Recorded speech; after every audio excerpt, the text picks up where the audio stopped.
மூன்றாவது ஓவரின் முதல் பந்தை எதிர்கொள்கிறார் பொன்முத்து அவர்கள். இத்திரு அணியின் வலதுகை மட்டை வீச்சாளர். இவர் 2 ரன்களை எடுத்துள்ளார்.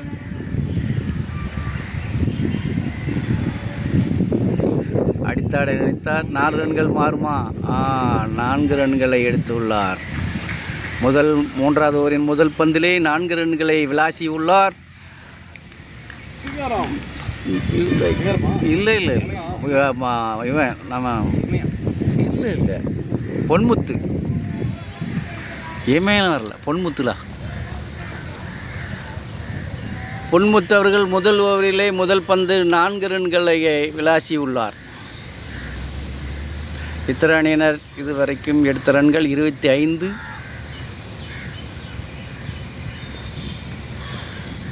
இரண்டாவது ஓவரை அடித்தாடியுள்ளார். ரன் எதுவும் எடுக்கப்படவில்லை. அருமையாக ஃபீல்டிங் செய்துள்ளனர் எதிர் அணியினர். இத்திரு அணிக்காக விளையாடி கொண்டிருப்பவர்கள் சிங்காரவேலன், பொன்முத்து அவர்கள். மட்டை வீசி கொண்டிருப்பவர் பொன்முத்து அவர்கள். இவர் ஒரு வலதுகை மட்டை வீச்சாளர்.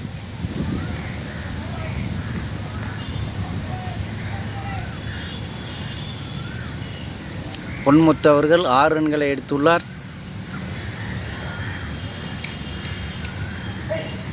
மூன்றாவது ஓவரின் 3வது பந்தை வீச வருகிறார்கள். எதிர்கொள்வர் பொன்முத்து அவர்கள். அருமையாக அடித்து ஆடினார். 1 ரன்களை எடுத்துள்ளனர்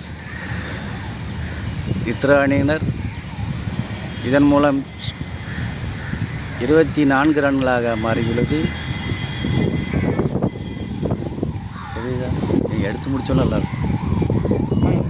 ரொம்ப டைட்டாக இருக்குது. அப்படியே கொஞ்சம் லூஸ் ஆகினீங்க. 1 வச்சுக்கோமா? 1 வச்சு ரொம்ப தெரியும். இது கரெக்டாக இருக்குங்கயோ. 2 பக்கமும் தெரியுதுல்ல, போலர் போகிறதும் தெரியுது. ஆனால் அதில் நல்லா தெரிஞ்சிச்சு. இந்த இதில் தான் தெரிய முடியாது. அந்த கிரௌண்டில் நல்லா தெரிஞ்சிச்சு. அதில் நான் மேலே உட்காந்துருந்தேன், கீழே உட்காந்தாலும் இருக்கேன். கரெக்டாக. இத்திரு அணிக்காக விளையாடி கொண்டிருக்கும் மட்டை வீச்சாக சிங்காரவேலன் அண்ட் பொன்முத்து அவர்கள். இருவருமே வலதுகை மட்டை வீச்சாளர்கள். சிங்காரவேலன் ரன் எதுவும் எடுக்கப்படவில்லை. 0 ரன்னில் அவுட் ஆகி வெளியே செல்கிறார். போல்டு மூலம் 3 ஓவர்கள் முடிவுபடுத்தா. 100 பால் இருக்கு நினைக்கிறேன். 3 ஓவரில் 5வது பந்தை எதிர்கொண்ட நிலையில் சிங்காரவேலன் தனது விக்கெட்டை பறிகொடுத்து வெளியே சென்று கொண்டிருக்கிறார். சிங்காரவேலன் தானே? அவரே தானா? சீனியர் சிங்காரவேலன். ஆமாம்,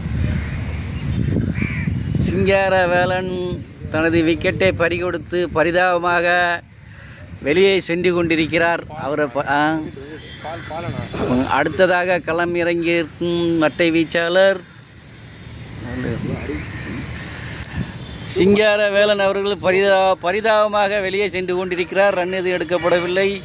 0 ரன்னில் அவுட் ஆகி வெளியே சென்று விட்டார் சிங்காரவேலன். இவர் என்று புகழ்ச்சி பண்ணவில்லை, அதனால் தான் அவுட் ஆகிவிட்டார் என்று நினைக்கிறேன். அடுத்ததாக கலைஞருக்கும் மட்டை வீச்சாளர் சிவகுமார் அவர்கள். இவர் ஒரு வலதுகை மட்டை வீச்சாளர்.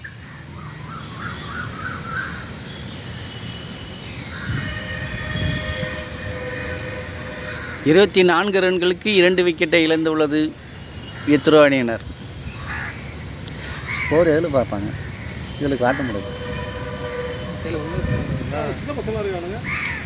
நல்லா விளையாடுறாங்க பசங்க. பெருசா சின்னதாக இருக்கு. அதான் கேட்குதான். எல்லாருமே ஸ்கூல் முடிச்சுட்டு college first year second year இருக்காங்க. அப்படியா? அப்படிதான். இல்லை பார்க்க சின்ன பசங்க. பக்கத்தில் பார்த்தீங்கன்னா முகலாம் பழம் மாதிரி இருக்கும். அப்படியா?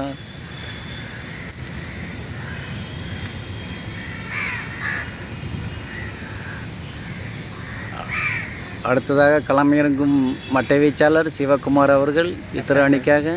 லெஃப்ட் ஹேண்டா? வலது கை தான். அதான் சின்ன பையன் நிற்கிறானே. இடது கையா? மன்னிக்கும், ஒரு இடது கை மட்டை வீச்சாளர். 3வது ஓவரின் கடைசி பந்தை வீச வருகிறார்கள் எதிர் அணியினர். இது அவ்வளவு தெரியல. லுக்கா மேலே நின்று இருக்குன்னு நினைக்கிறேன். அப்படிதான் நல்லாயிருக்கும்.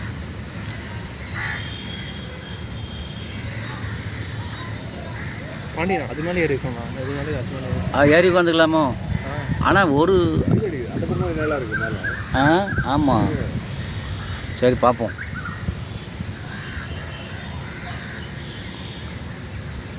மூன்றாவது ஓவரின் கடைசி பந்தை வீசி வருகிறார்கள். பவுண்டரி.